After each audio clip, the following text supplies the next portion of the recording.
Welcome to T-SAT. Indian జాగ్రఫీలో భాగంగా ప్రస్తుతం మనం ఇండియన్ అగ్రికల్చర్, వ్యవసాయం అనేది భారతదేశ ఆర్థిక వ్యవస్థకు వెన్నుముక లాంటిది.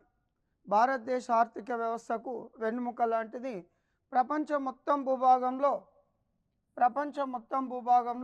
7.5% భూభాగం 7.5% భూభాగం వ్యవసాయానికి అనుకూలంగా ఉంది. ప్రపంచం మొత్తం ప్రజల్లో 54% మంది వ్యవసాయ రంగంపై ఆధారపడి ఉండడం జరిగింది. అదేవిధంగా మాలవి అనే దేశంలో 92% మంది వ్యవసాయంపై ఆధారపడి ఉన్నారు. మాలవి అనేది అన్డెవలప్డ్ కంట్రీ, అభివృద్ధి చెందని దేశం. కాబట్టి మొత్తం 92% వ్యవసాయ రంగం పైననే ఆధారపడి ఉండడం జరిగింది. అదే ఇంగ్లాండ్ తీసుకున్నట్లయితే అభివృద్ధి చెందిన దేశం, పారిశ్రామికంగా అభివృద్ధి చెందిన దేశం. వ్యవసాయ రంగంపై ఒక 6% మంది మాత్రమే, 6% మంది ప్రజలు వ్యవసాయ రంగంపై ఆధారపడి ఉండడం జరిగింది. ఎక్కువగా అభివృద్ధి చెందిన దేశాల్లో పారిశ్రామిక రంగం పైన, సేవల రంగం పైన ఎక్కువ మంది ఆధారపడి ఉండడం జరుగుతుంది. అభివృద్ధి చెందని దేశాల్లో వ్యవసాయ రంగంపై ఎక్కువగా ఆధారపడి ఉండడం జరుగుతుంది. మన దేశం అభివృద్ధి చెందుతున్న దేశం. 64.4% మంది వ్యవసాయ రంగంపై ఆధారపడి ఉండడం జరిగింది. అదేవిధంగా ఆంధ్రప్రదేశ్, తెలంగాణ రాష్ట్రాల్లో 70% మంది వ్యవసాయ రంగంపై ఆధారపడి ఉండడం జరిగింది. వ్యవసాయ రంగంకి వచ్చే అనేక రకాల పంటలు పరిశ్రమలకు ముడి పదార్థాలుగా అవసరమవుతూ ఉన్నవి. మన దేశ వ్యవసాయ భూమిలో మొత్తం వ్యవసాయ భూమి 100% అనుకున్నట్లయితే 75% ఆహార పంటలను పండించడం జరుగుతుంది. 75% భూభాగంలో ఆహార పంటలను పండించడం జరుగుతుంది. మిగతా 25% భూభాగంలో వాణిజ్య పంటలను పండిస్తున్నారు. ఎందుకంటే భారతదేశంలో సుమారు 140 కోట్ల జనాభా ఉంది. కాబట్టి ఈ పెరుగుతున్న జనాభాకు అనుగుణంగా ఆహార ధాన్యాల సరఫరా ఇంపార్టెంట్. ఆహార ధాన్యాలను సరఫరా చేయాలి. కాబట్టి మొత్తం వ్యవసాయ భూమిలో 75% భూభాగంలో ఆహార పంటలను పండించడం జరుగుతుంది. 25% భూభాగంలో వాణిజ్య పంటలను 20% భూభాగంలో వాణిజ్య పంటలను పండించడం జరుగుతుంది. భారతదేశంలో సంవత్సరానికి 3 రకాల వ్యవసాయ ఋతువులు ఉండడం జరిగింది. ఋతువులపైననే వ్యవసాయం అనేది ఆధారపడి ఉండడం జరుగుతుంది. భారతదేశ ఆర్థిక వ్యవస్థకు వ్యవసాయం వెన్నుముక లాంటిది.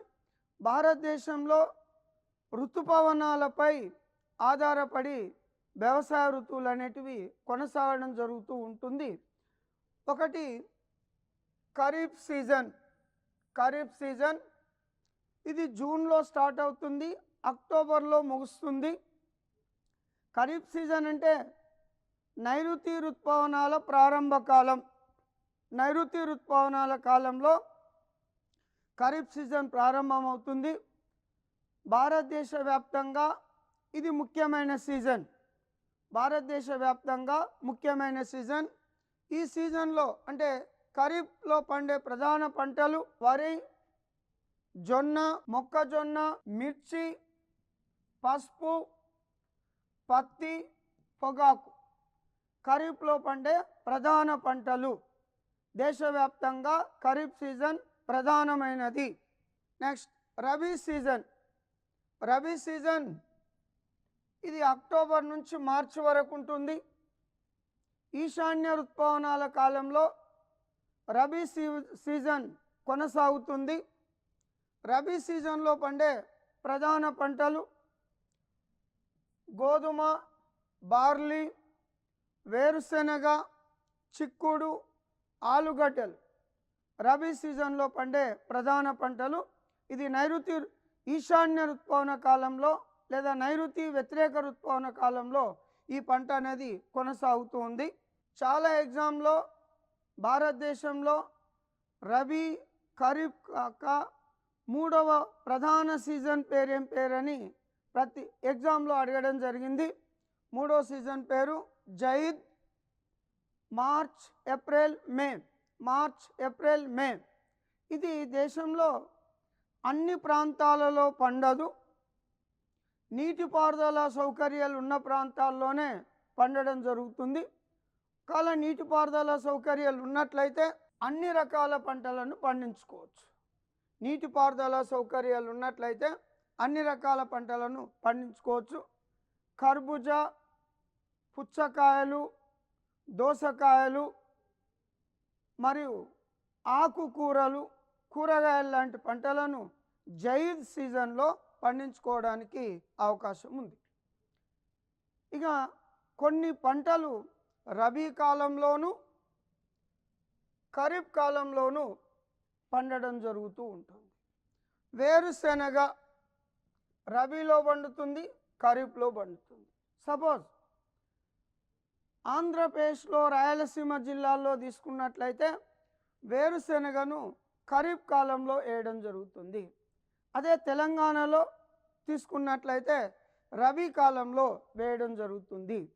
ఇక వరి, ఇది వరి మొక్కజొన్న రబీ ఖరీఫ్ రెండు కాలాల్లో వివిధ ప్రాంతాల్లో పండించడం జరుగుతుంది.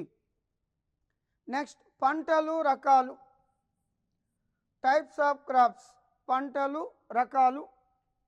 ఒకటి ఆహార పంటలు. ఆహార పంటల్లో మళ్ళీ విభజించినట్లయితే కాయధాన్యాలు, వరి, గోధుమ, బార్లీ.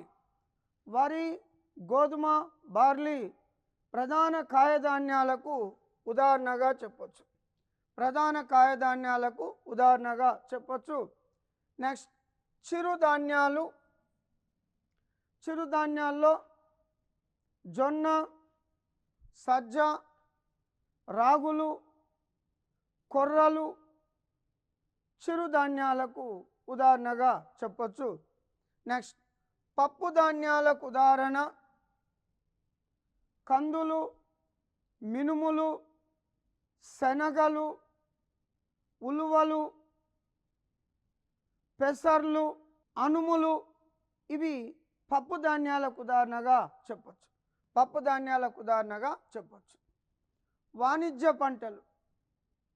వాణిజ్య పంటలు అనేటివి దేశవ్యాప్తంగా వివిధ ప్రాంతాల్లో పండించడం జరుగుతుంది. ముఖ్యంగా రైతుల ఆదాయం కొరకు అనేక పరిశ్రమల్లో ముడి పదార్థాల కొరకు వీటిని పండించడం జరుగుతుంది. వాణిజ్య పంటల్లో ఒకటి పానీయాల రూపంలో తీసుకునే పంటలు. పానీయాల రూపంలో తీసుకునే పంటలకు ఉదాహరణ కాఫీ, టీ. కాఫీ, టీ పానీయాల రూపంలో తీసుకునే పంటలకు ఉదాహరణ. రెండోది మత్తు పంటలు, పొగాకు, గంజాయి. అంటే పొగాకును అధికారికంగా పండించడం జరుగుతుంది. భారతదేశంలో గంజాయి అనేది అధికారికంగా పండించడం లేదు. పొగాకు మాత్రమే అధికారికంగా పండించడం జరుగుతుంది. సో మత్తు పంటలకు ఉదాహరణగా చెప్పవలసి వస్తే పొగాకు, గంజాయి. పొగాకు, గంజాయి మత్తు పంటలకు ఉదాహరణగా చెప్పచ్చు. నెక్స్ట్ తీపి పంటలు. తీపి పంటలకు ఉదాహరణ చెరుకు, బీట్రూట్. తీపి పంటలకు ఉదాహరణగా చెప్పచ్చు. భారతదేశంలో చక్కెర ఉత్పత్తిలో చెరుకు పంట ప్రధానమైనది. అదేవిధంగా యూరోపియన్ దేశాల్లో చక్కెర ఉత్పత్తి కొరకు బీట్రూట్ మరియు మొదలైన వాటిని ఉపయోగించుకోవడం జరుగుతూ ఉంటుంది. నెక్స్ట్ తోట పంటలకు ఉదాహరణ. తోట పంటలు ఉదాహరణగా చెప్పంటే ఒక్కసారి పెట్టినట్లయితే అప్ టు 20 years వరకు దిగుబడి క్రాప్ అనేది రావడం జరుగుతుంది. వాటిని తోట పంటలుగా పేర్కొంటారు. ఉదాహరణ రబ్బర్, కోకో, కొబ్బరి. రబ్బర్, కోకో, కొబ్బరి. ఈ కోకో అనే పంట మన దేశంలో ఎక్కువగా పండదు. ప్రపంచవ్యాప్తంగా ఆఫ్రికా ఖండ దేశమైన ఘనా దేశంలో కోకో పంటను అత్యధికంగా పండించడం జరుగుతుంది. ఈ కోకోను చాక్లెట్ల తయారీలో, కేకుల తయారీలో అత్యధికంగా ఉపయోగించుకోవడం జరుగుతుంది. మన దేశంలో కోకో తోటలు అనేటివి చాలా తక్కువగా ఉంటాయి. ఇంకోటి నార పంటలకు ఉదాహరణ. నార పంటలకు ఉదాహరణ ఈ నార పంటలు అనేటివి భారతదేశంలో టెక్స్టైల్ పరిశ్రమకు ప్రధాన ముడిసరుకుగా కొనసాగుతున్నవి. పత్తి, జనుము ప్రపంచవ్యాప్తంగా టెక్స్టైల్ పరిశ్రమకు ముడి పదార్థాలుగా కొనసాగుతున్నవి. ఇక హరిత విప్లవం. హరిత విప్లవం హరిత విప్లవం అనేది భూభాగం అంతే ఉంటుంది, జనాభా విపరీతంగా పెరుగుతుంది. ఇప్పుడున్న ప్రపంచ దేశాలలో అన్నీ కూడా సంక్షేమ రాజ్యాలుగా కొనసాగుతున్నవి. పెరుగుతున్న జనాభాకు ఆహార ధాన్యాలను అందించాలనే ఉద్దేశంతో ఈ హరిత విప్లవాన్ని 1966-67 వార్షిక ప్రణాళిక కాలంలో భారతదేశంలో ప్రారంభించడం జరిగింది. ప్రపంచంలో మొట్టమొదటిసారిగా మెక్సికో దేశంలో కరువు వచ్చిన సందర్భంగా వారికి ఏమన్నా సహాయం చేయొచ్చు అనే ఉద్దేశంతో అమెరికా దేశానికి చెందిన నార్మన్ బోర్లాంగ్ అనే వ్యవసాయ శాస్త్రజ్ఞుడు మెక్సికో దేశం పోయి అనేక ప్రయోగాలు చేసి గోధుమ పంటలో అధిక దిగుబడులను సాధించడం జరిగింది. గోధుమ పంటలో అధిక దిగుబడులను సాధించడం జరిగింది. ప్రపంచవ్యాప్తంగా గోధుమ పంటతో ప్రారంభమై అన్ని పంటల్లో, మెక్సికోతో ప్రారంభమై అన్ని దేశాల్లో హరిత విప్లవం అనేది విస్తరించడం జరిగింది. హరిత విప్లవం విస్తరించింది. హరిత విప్లవం ప్రధాన ఉద్దేశం తక్కువ భూభాగంలో ఎక్కువ దిగుబడిని సాధించడం. ఎక్కువ దిగుబడి సాధించాలంటే వ్యవసాయ కమతాల పరిమాణం ఎక్కువగా ఉండాలి, రసాయనిక మందులను పెద్ద మొత్తంలో ఉపయోగించాలి, నీటిపారుదల సౌకర్యాలు పుష్కలంగా ఉండాలి. అప్పుడు మాత్రమే అధిక దిగుబడులు సాధించవచ్చు. సో ఈ విప్లవం వల్ల మన దేశంలో అభివృద్ధి చెందిన ప్రాంతం ఉత్తర భారతదేశం. భారతదేశంలో హరిత విప్లవం వల్ల ఎక్కువ అభివృద్ధి చెందిన ప్రాంతం ఉత్తర భారతదేశం. ప్రపంచ హరిత విప్లవ పితామహుడు నార్మన్ బోర్లాంగ్. ప్రపంచ హరిత విప్లవ పితామహుడు నార్మన్ బోర్లాంగ్. ఇతను అమెరికా దేశానికి చెందిన వ్యవసాయ శాస్త్రవేత్త. హరిత విప్లవం అనే పదాన్ని మొదట ఉపయోగించింది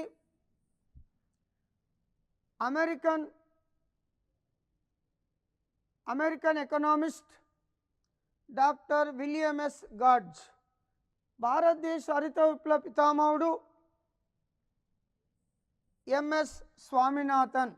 హరిత విప్లవం వల్ల ఎక్కువ లాభం పొందిన పంటలు గోధుమ, వరి, జొన్న, మొక్కజొన్న. ఒక రకంగా చెప్పాలంటే పప్పు ధాన్యాలు, నూనె గింజలు తప్ప మిగతా అన్ని పంటల్లో ఈ విప్లవం వలన లాభపడడం జరిగింది. ఇక శ్వేత విప్లవం పాల పదార్థాల ఉత్పత్తులు. యుఎన్ఓ యునైటెడ్ నేషన్ ఆర్గనైజేషన్ సహకారంతో భారతదేశంలో అధిక దిగుబడి లేదా సంకర జాతి పశువులను ప్రవేశపెట్టి పెద్ద మొత్తంలో పాల దిగుబడులను పెంచడం శ్వేత విప్లవం యొక్క ప్రధాన ఉద్దేశం. అదేవిధంగా గ్రామీణ ప్రాంతాల్లో ఉన్న పాల ఉత్పత్తిదారులను పట్టణ ప్రాంతాల్లో ఉన్న పాల వినియోగదారులకు అనుసంధానం చేయడమే ఆపరేషన్ ఫ్లడ్ ప్రధాన ఉద్దేశం. ఆపరేషన్ ఫ్లడ్ మొదటి దశ, రెండో దశ, మూడవ దశ పేరుతో దేశవ్యాప్తంగా దీన్ని విస్తరించడం జరిగింది.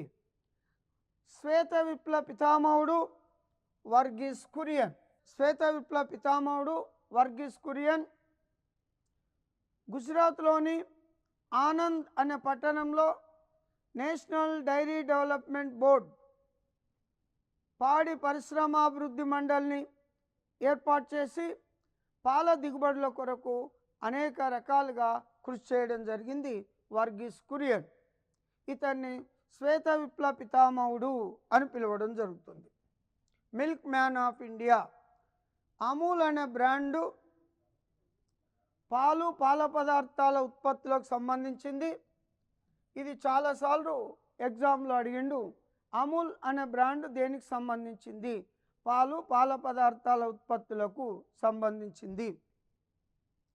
నీలి విప్లవం చేపలు మరియు సముద్ర ఉత్పత్తులను బ్లూ రివల్యూషన్, నీలి విప్లవం పేరుతో పిలవడం జరుగుతుంది. ఒకప్పుడు సముద్రాలలో చెరువులలో చేపలు లభించేవి. ప్రస్తుతం దేశవ్యాప్తంగా చేపల చెరువులను, రొయ్యల చెరువులను ఏర్పాటు చేసి చేపల ఉత్పత్తులను పెంచి అనేక మందికి ఉపాధి అవకాశాలు కల్పించడం జరుగుతుంది. పసుపు విప్లవం, ఎల్లో రివల్యూషన్. పసుపు విప్లవం దేశవ్యాప్తంగా మెట్ట ప్రాంతాలను అభివృద్ధి చేయడం. మెట్ట ప్రాంతాలంటే నీటిపారుదల లేని ప్రాంతాలను అభివృద్ధి చేసి నూనె గింజల ఉత్పత్తులను పెంచడం ఈ పసుపు విప్లవం, ఎల్లో రివల్యూషన్ యొక్క ప్రధాన ఉద్దేశం. మన దేశంలో నూనె గింజల్లో అత్యధికంగా వేరుశెనగను ఉపయోగించడం జరుగుతుంది. వేరుశెనగను కింగ్ ఆఫ్ ఆయిల్ సీడ్ అనే పేరుతో పిలవడం జరుగుతుంది. భారతదేశంలో నూనె గింజల్లో 70% వేరుశెనగ నూనెనే ఉపయోగించడం జరుగుతుంది. నెక్స్ట్ గులాబీ రంగు విప్లవం, పింక్ రివల్యూషన్. ఫార్మాస్యూటికల్స్, ఔషధాల తయారీ మరియు రొయ్యల ఉత్పత్తులు. ఔషధాల తయారీ, రొయ్యల ఉత్పత్తులు. మన దేశంలో ఆంధ్రప్రదేశ్ రాష్ట్రం రొయ్యలను అత్యధికంగా ఉత్పత్తి చేయడం జరుగుతుంది. నెక్స్ట్ ఆరెంజ్ రివల్యూషన్, నిమ్మ జాతి తోటల పెంపకం. ఆరెంజ్ రివల్యూషన్, నిమ్మ జాతి తోటల పెంపకం. మహారాష్ట్ర అత్యధికంగా నిమ్మ జాతి తోటలను పెంచుతూ ఉంది. నాగ్పూర్ సిటీని orange city of India, orange city of India అని నాగ్పూర్ సిటీని పిలవడం జరుగుతుంది. వైలెట్ రివల్యూషన్, వైలెట్ రివల్యూషన్ ఉన్ని వస్తువుల ఉత్పత్తులు. ఉన్ని వస్తువుల ఉత్పత్తులు. భారతదేశంలో దక్షిణ భారతదేశంలో ఉత్పత్తి అయ్యే ఉన్ని నాసి రకంగా ఉంటుంది. ఇది గొంగళ్ళ నేతకు మాత్రమే ఉపయోగపడుతుంది. ఒకప్పుడు పూర్వం మహబూబ్ నగర్ జిల్లా గొంగళ్ళ నేతకు చాలా ప్రసిద్ధి. ఉత్తర భారతదేశంలో ఉత్పత్తి అయ్యే ఉన్ని నాణ్యత, మన్నిక ఎక్కువగా ఉంటుంది. జమ్మూ కాశ్మీర్లోని బేకర్వాలా, హిమాచల్ ప్రదేశ్లోని గద్దీలు, రాజస్థాన్లోని గుజ్జర్లు అనే 3 జాతుల ప్రజలు ఉన్ని కొరకే గొర్రెలను పెంచడం జరుగుతుంది. ఉన్ని వస్త్రాల ఉత్పత్తిలో పంజాబ్ మొదటి స్థానంలో ఉంటుంది. పంజాబ్లోని అమృత్సర్, దరివాల్ ప్రాంతాలు ఉన్ని వస్త్రాల తయారీకి చాలా ప్రసిద్ధి. ప్రపంచవ్యాప్తంగా ఆస్ట్రేలియాలోని మెరీనో జాతి గొర్రెలు నాణ్యమైన ఉన్నిని ఇవ్వడం జరుగుతుంది. ప్రపంచ ఉన్ని ఉత్పత్తిలో ఆస్ట్రేలియా ప్రసిద్ధి. ఆస్ట్రేలియాలోని మెల్బోర్న్, సిడ్నీ ప్రపంచ ప్రఖ్యాతిగాంచిన ఉన్ని మార్కెట్లు. అందుకని ఆస్ట్రేలియాను బంగారు ఉన్ని దేశం, ఆస్ట్రేలియాను బంగారు ఉన్ని దేశం అనే పేరుతో పిలుస్తాం. అమెరికాలో అంగోరా జాతి గొర్రెలు, అమెరికాలో అంగోరా జాతి గొర్రెలు నాణ్యమైన ఉన్నిని ఇవ్వడం జరుగుతుంది. బ్రౌన్ రెవల్యూషన్ తోలు వస్తువులు మరియు మసాలా దినుసులు, కోకో ఉత్పత్తులను పెంచడమే బ్రౌన్ రెవల్యూషన్. గోధుమ రంగు విప్లవం అంటాం. ప్రపంచం మొత్తం పశు సంపదలో 50% భారతదేశంలోనే కలదు. ప్రపంచం మొత్తం గేదెల్లో 50% గేదెలు భారతదేశంలోనే ఉన్నవి. ఈ మాంసం ఉత్పత్తితో పాటు లెదర్ ప్రొడక్షన్, తోళ్ళ ఉత్పత్తులు ఎక్కువగా జరుగుతున్నవి. లెదర్ తోలు వస్తువులను ఉత్పత్తి చేయడం. ఉత్తరప్రదేశ్లోని కాన్పూర్ అనే పట్టణం లెదర్ ఇండస్ట్రీకి చాలా ప్రసిద్ధి. ప్రపంచవ్యాప్తంగా భారతదేశం నుంచి తోలు వస్తువులను, తోళ్లను ఎగుమతి చేయడం జరుగుతుంది. ఇక మసాలా దినుసుల విషయానికి వచ్చినట్లయితే లవంగాలు, యాలకులు, మిరియాలు ఇవి ఉష్ణమండల దేశాల్లో అత్యధికంగా పండుతాయి. ఉపయోగించడం మాత్రం సమశీతోష్ణ మండల దేశాల్లో వీటిని ఉపయోగించడం జరుగుతుంది. భారతదేశంలో కేరళ రాష్ట్రం, తమిళనాడు, కర్ణాటక రాష్ట్రాలు మసాలా దినుసులను అత్యధికంగా ఉత్పత్తి చేయడం జరుగుతుంది. నెక్స్ట్ బ్లాక్ రెవల్యూషన్ ముడి చమురు ఉత్పత్తి మరియు సాంప్రదాయేతర ఇంధన వనరుల ఉత్పత్తులు. రాను రాను భారతదేశంలో క్రూడ్ ఆయిల్ నిల్వలు తగ్గుతూ ఉన్నాయి. ప్రపంచవ్యాప్తంగా క్రూడ్ ఆయిల్కు విపరీతమైన డిమాండ్ ఉంది. కారణంగా ఈ ఉత్పత్తితో పాటు సాంప్రదాయేతర ఇంధన వనరులను అభివృద్ధి పరచడం. ఉదాహరణ పవన విద్యుత్, భూగర్భ జల విద్యుత్, సౌర విద్యుత్, తరంగ విద్యుత్ ఇవి అభివృద్ధి పరచడం ఈ విప్లవం యొక్క ప్రధాన ఉద్దేశం. రౌండ్ రెవల్యూషన్ ఆలుగడ్డల ఉత్పత్తులు. ప్రపంచవ్యాప్తంగా వరి, గోధుమ, జొన్న తర్వాత అత్యధికంగా ఉపయోగించబడుతున్న పంట ఆలుగడ్డలు. వీటితో అనేక రకాల వస్తువులను తయారు చేసుకోవచ్చు. ఏకంగా యుఎన్ఓ, యునైటెడ్ నేషన్ ఆర్గనైజేషన్ 2008 ఇయర్ను ప్రపంచ ఆలుగడ్డల సంవత్సరంగా ప్రకటించడం జరిగింది. అంటే వీటి ప్రాముఖ్యత చూడొచ్చు. ప్రపంచవ్యాప్తంగా ఆలుగడ్డల ఉత్పత్తుల్లో రష్యా, చైనా అత్యధికంగా ఉత్పత్తి చేయడం జరుగుతుంది. మన దేశంలో ఉత్తరప్రదేశ్ రాష్ట్రం ఆలుగడ్డలను అత్యధికంగా ఉత్పత్తి చేస్తుంది. నెక్స్ట్ రెడ్ రెవల్యూషన్ ఎరుపు విప్లవం అంటే మాంసం ఉత్పత్తులు మరియు టమాటా ఉత్పత్తులు. మాంసం అంటే పశువుల మాంసాన్ని అత్యధికంగా ఉత్పత్తి చేయడం మరియు టమాటా ఉత్పత్తులు, ఒక రకంగా చెప్పాలంటే బీఫ్ మాంసాన్ని ఎక్కువగా ఉత్పత్తి చేయడం. రెడ్ రివల్యూషన్ యొక్క ప్రధాన ఉద్దేశం. Silver revolution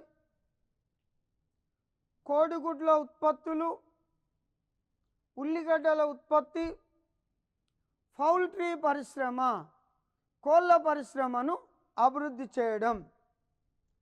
next silver fibre revolution పత్తి వస్తువుల ఉత్పత్తులను అభివృద్ధి చేయడమే సిల్వర్ ఫైబర్ రివల్యూషన్ యొక్క ప్రధాన ఉద్దేశం. గోల్డెన్ రివల్యూషన్ పండ్ల తోటల పెంపకం. గోల్డెన్ రివల్యూషన్ పండ్ల తోటల పెంపకం. స్వీట్ రివల్యూషన్ తేనె ఉత్పత్తులు. గోల్డెన్ ఫైబర్ రివల్యూషన్ జనపనార వస్తువుల ఉత్పత్తులు. గోల్డెన్ ఫైబర్ రివల్యూషన్ జనపనార వస్తువుల ఉత్పత్తులు. ప్రపంచవ్యాప్తంగా ప్లాస్టిక్ వస్తువుల వాడకం ఎక్కువైందనే ఉద్దేశంతో ప్లాస్టిక్ను తగ్గిస్తూ జనపనార వస్తువుల ఉత్పత్తులను పెంచడమే గోల్డెన్ ఫైబర్ రివల్యూషన్ ప్రధాన ఉద్దేశం.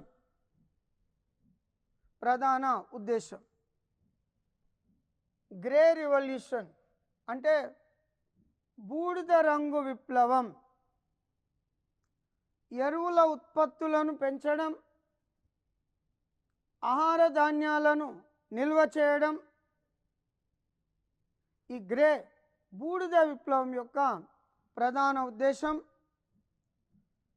ఎవర్ గ్రీన్ రివల్యూషన్ అంటే ఆహార ధాన్యాల ఉత్పత్తులను రెట్టింపు చేయడం. జనాభా పెరుగుతూ ఉంది, భూమి అంతే ఉంటుంది. ఎవ్రీ ఇయర్ వాతావరణ పరిస్థితులు అనుకూలంగా ఉండకపోవచ్చు. ఒక సంవత్సరం కరువు సంభవించవచ్చు, ఇంకో సంవత్సరం వరదలు సంభవించవచ్చు. ఉన్న జనాభాకు ఆహార ధాన్యాల సరఫరా చేయాలి కాబట్టి ఆహార ధాన్యాలను రెట్టింపు స్థాయిలో ఉత్పత్తి చేసి నిల్వ చేసినట్లయితే ఆపద సమయాలలో, కరువు సమయాలలో, వరదల సమయాలలో బహిరంగ మార్కెట్కు రిలీజ్ చేసినట్లయితే ప్రజలకు అందుబాటులో ఉండడం జరుగుతుంది ఆహార ధాన్యాలు. ఇక వ్యవసాయ పరిశోధనా కేంద్రాలు, అగ్రికల్చర్ రీసెర్చ్ ఇన్స్టిట్యూట్స్, వ్యవసాయ పరిశోధనా కేంద్రాలు. ఏదైనా ఒక పంట పెద్ద మొత్తంలో ఉత్పత్తి జరగాలన్నా దానికి సంబంధించిన చీడ పీడల నివారణ కొరకు పరిశోధనలు చేసి మెరుగుపరిచినట్లయితే ఆ పంటలు పెద్ద మొత్తంలో దిగుబడి రావడం జరుగుతుంది. సో నెక్స్ట్ సెషన్స్లో వ్యవసాయ పరిశోధన కేంద్రాలు అనే టాపిక్ కంటిన్యూషన్ చేయడం జరుగుతూ ఉంటుంది.